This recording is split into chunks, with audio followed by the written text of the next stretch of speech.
जिल्हा परिषद शाळेत अचानक लागली आग. आगीत कुठलीही जीवितहानी नाही, मात्र मालमत्तेचे झाले नुकसान.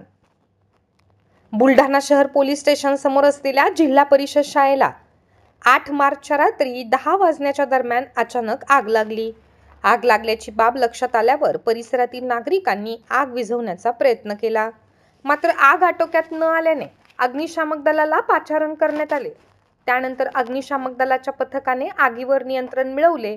या आगीमध्ये कुठलीही जीवितहानी झाली नसली तरी आर्थिक नुकसान झाले आहे.